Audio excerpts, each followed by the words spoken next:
Assalamualaikum warahmatullahi wabarakatuh. Selamat malam dan salam sejahtera bagi kita semua. Semoga kita selalu sehat dan terlindungi dari segala macam penyakit, khususnya dari COVID-19 ini. Sebelum memasuki materi, perkenalkan nama saya Ayu Nabila, NIT 19624-015, Prodi KPNKA, jurusan Kemaritiman Politeknik Negeri Samarinda. Saya akan menjelaskan tentang psikologi, khususnya tentang teori holistik dinamis.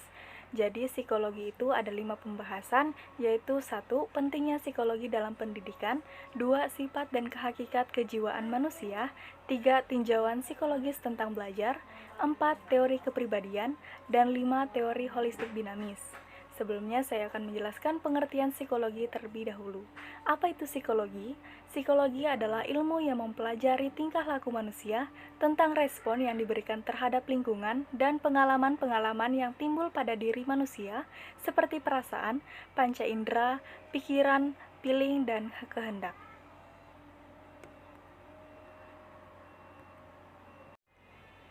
Apa itu teori holistik dinamis?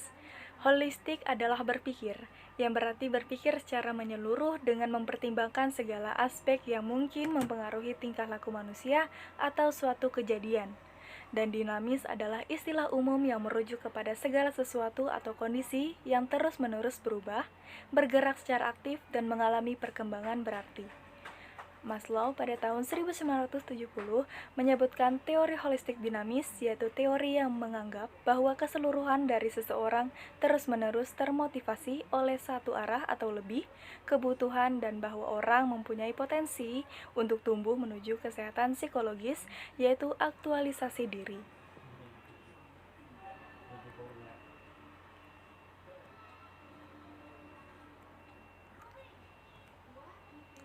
Prinsip holistik yaitu menurut Maslow, holisme menegaskan tentang organisme selalu bertingkah laku sebagai kesatuan yang utuh, bukan sebagai rangkaian bagian atau komponen yang berbeda.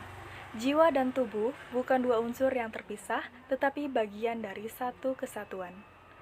Dan apa yang terjadi pada bagian yang satu akan mempengaruhi bagian yang lain.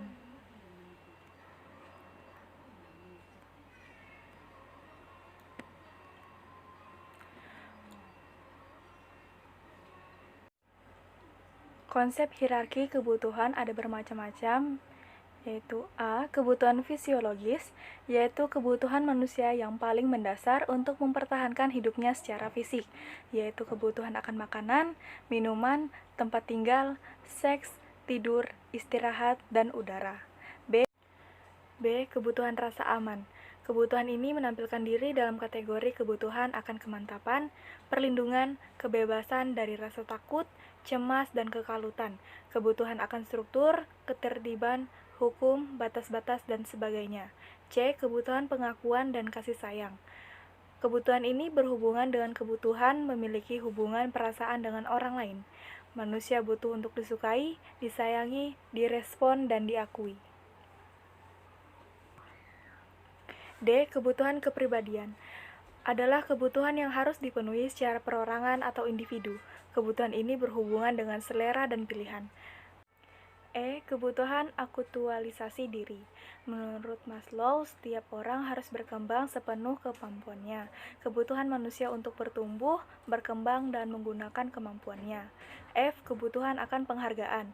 Menurut Maslow, semua orang dalam kebutuhan akan penghargaan dibagi menjadi dua, yaitu 1. Penghargaan secara internal, 2. Penghargaan secara eksternal. Adanya 3 kebutuhan tambahan, yaitu A. Kebutuhan estetis, meliputi kebutuhan akan keindahan, kesenian, dan lainnya. Melalui kebutuhan inilah individu dapat mengembangkan kreativitasnya. B. Kebutuhan kognitif. Kebutuhan ini berkaitan erat dengan kebutuhan untuk memperkuat atau menambah informasi. C. Kebutuhan neurotik. Kebutuhan ini mendesak pada gaya hidup yang tidak sehat dan tanpa nilai dalam perjuangan mereka untuk aktualisasi diri.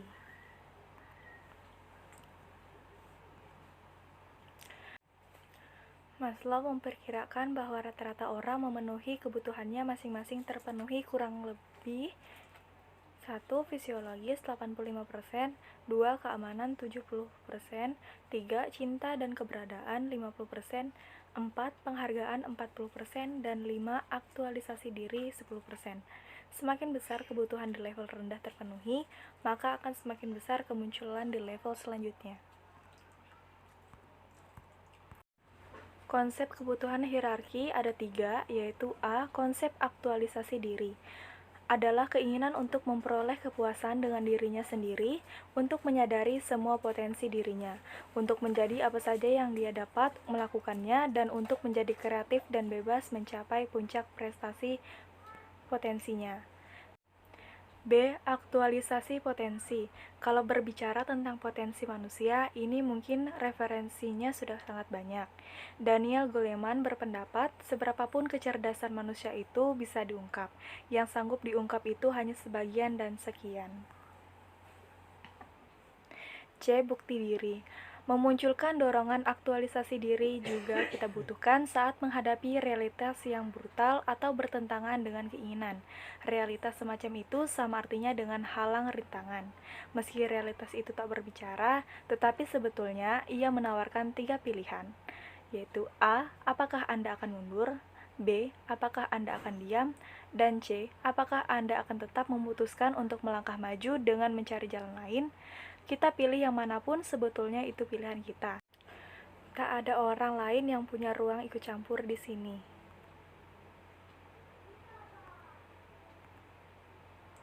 Sifat-sifat individu yang mencapai aktualisasi diri ada 10, yaitu 1.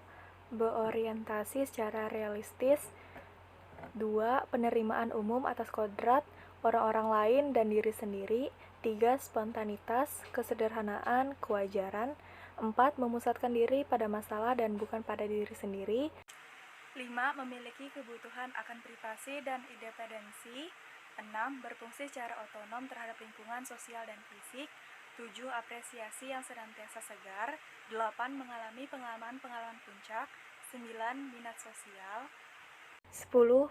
Hubungan antar pribadi yang kuat.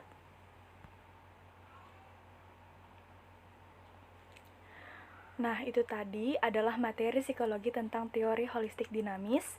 Semoga materi yang saya sampaikan bisa dimengerti dengan baik. Mohon maaf bila ada salah kata dan salah penulisan, dan semoga video yang akan saya buat bisa lebih baik lagi ke depannya.